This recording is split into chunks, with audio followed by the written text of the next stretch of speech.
Hello, Rose here. Welcome back to Ask a Violet Guide. This week we have another great question from a person in our community, and we're again in the context of residential aged care. Our questioner asks, you hand over responsibility to the facility for the care of your loved one, but what happens when the care fails? How do you resolve those issues?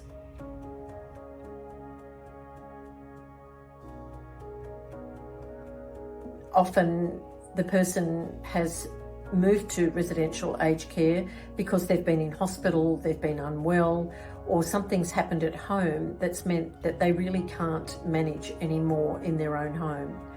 So the person who's moving into that care can feel very upset, emotionally upset. It can be a time of crisis. They can feel a great sense of loss, their independence, their home, their routines, being in charge of their own life. There's lots of things that they can be experiencing at that time. The staff, on the other hand, are motivated to understand that person as much as possible, as quickly as possible, so they can provide appropriate care. They need to get to know that person and understand the things that are important to them and how they want their care delivered.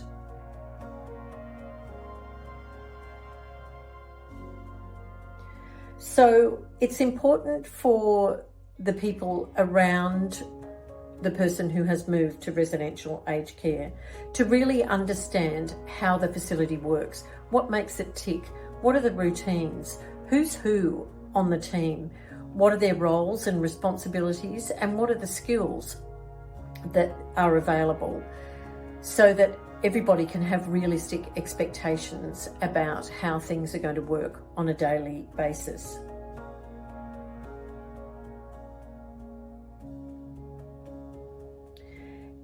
It's really important to develop those trusting relationships right from the very beginning, so that if and when issues do arise, not only do you know who is the most appropriate person to approach, but hopefully you've already developed a relationship and communication will be easy, honest, open, calm, and respectful.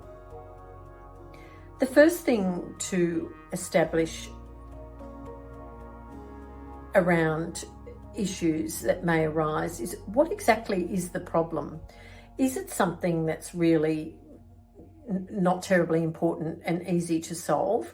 Or is it something that's urgent, requiring immediate attention of people at the highest level in the residential aged care facility?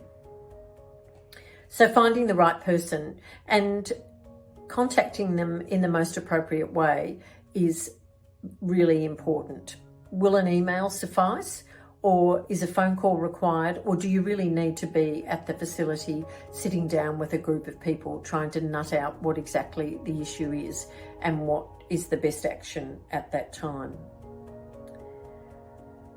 I think it's really important to be very clear that the staff in the residential aged care facility, as well as you, the family, carers and loved ones of the person who's transitioned into the residential aged care, and the person themselves, want the same thing. So let's work together, be trustful, be open, and be able to communicate effectively so that the best possible care can be delivered, and the person who has moved to residential aged care can have the best quality of life and make the most of the time that they have in the facility. Thanks again for a great question, and look forward to talking with you again next week. Bye for now.